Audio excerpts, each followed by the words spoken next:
In this question, there are 2 points, and then P is a moving point on the plane such that from P to A is equal distance from P to B. So if you have those kind of practice before, then you know that we are talking about perpendicular bisector. So we have a point 57. And also we have a point 13.1. Draw the approximate position.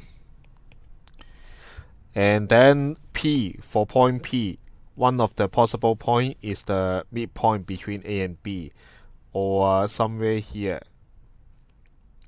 So the red line is the locus of P, such that no matter where is P on this line, we can ensure that from P to B have the same distance from P to A.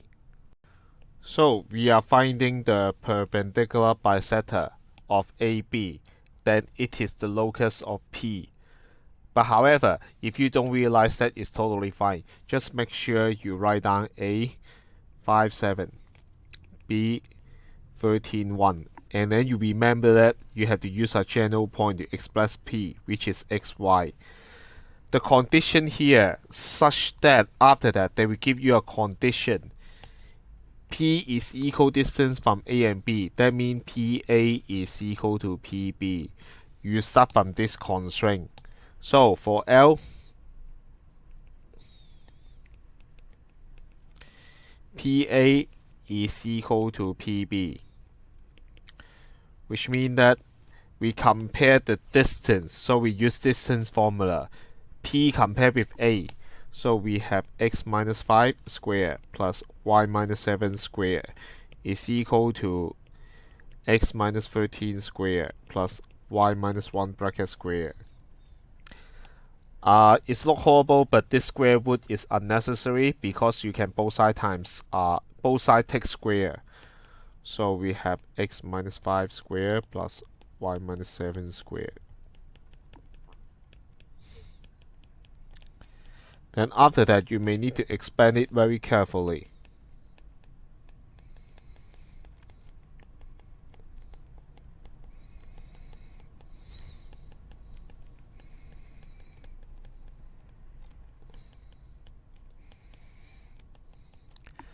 Again, there are something that can be cancelled out, which is x squared and x squared. So cancel out. Also y squared. So now we only have 4 terms on each side. Then we simplify first before further calculation. Minus 10x minus 14y, and then we add 2 numbers together.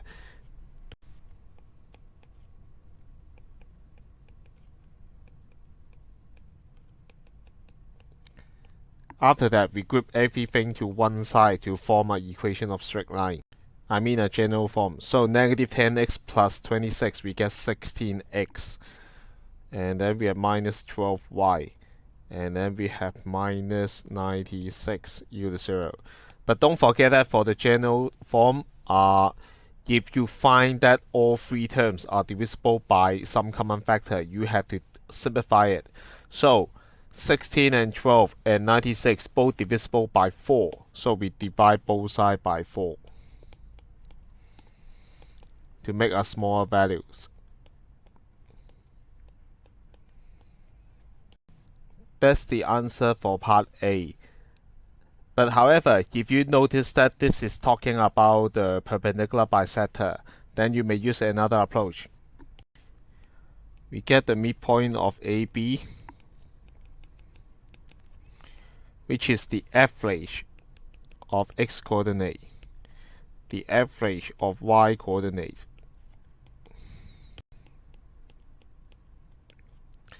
After that, we also want to know the slope of AB.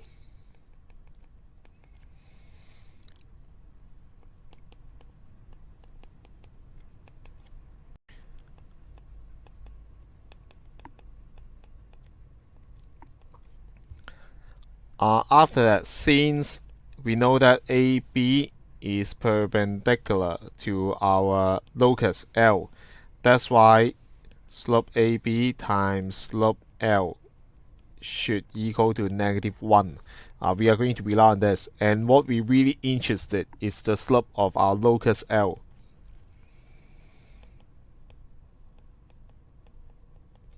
So we get 4/3, which is consistent with the drawing because it should be going up. Finally, to write down equation of L, slope is equal to slope. Don't forget the constraint for straight line. In terms of xy, compare with this point, we have 9, 4 here. So y minus 4 over x minus 9 should equal to the slope we already found, is 4/3.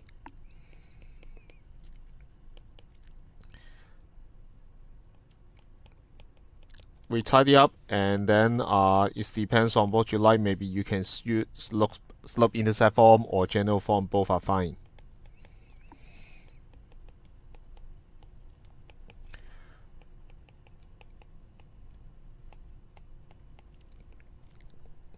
So we get this equation.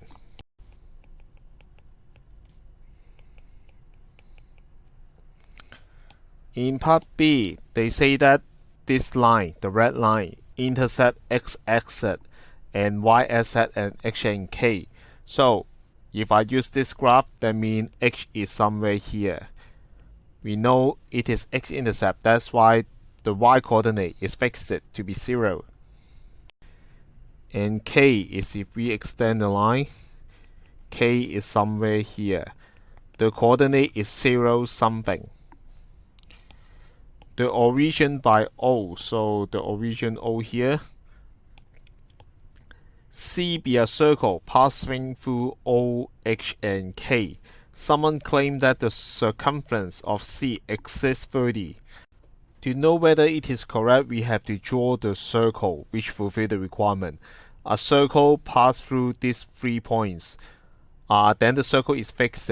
One thing very important is you should realize this is right angle, which means that by the converse of angle in semicircle,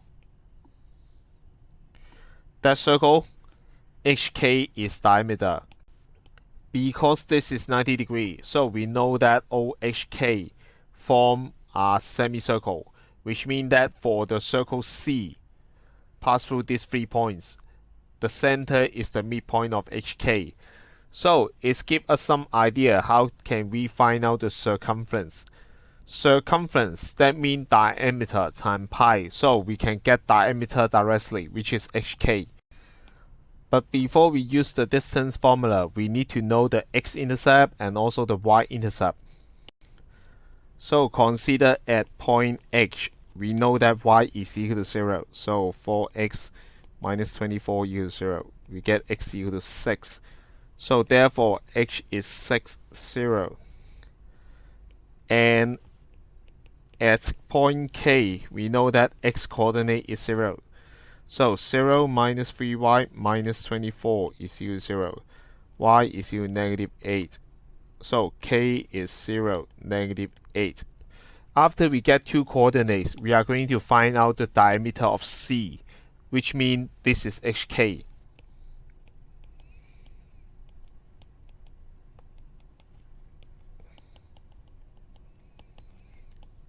By the distance formula, you may realize that directly this distance is 6 while this distance is 8. So 3 to 4 to 5, this is 10. Or you may get it directly from the equations.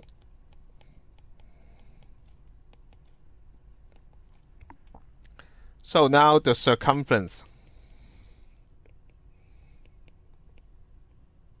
is equal to pi 2 pi r, that means diameter times pi. 10 times pi, we get 31.4 something, which is larger than 30. Then go back to the question, is this claim correct? It's fulfilled the requirement, so this claim is correct.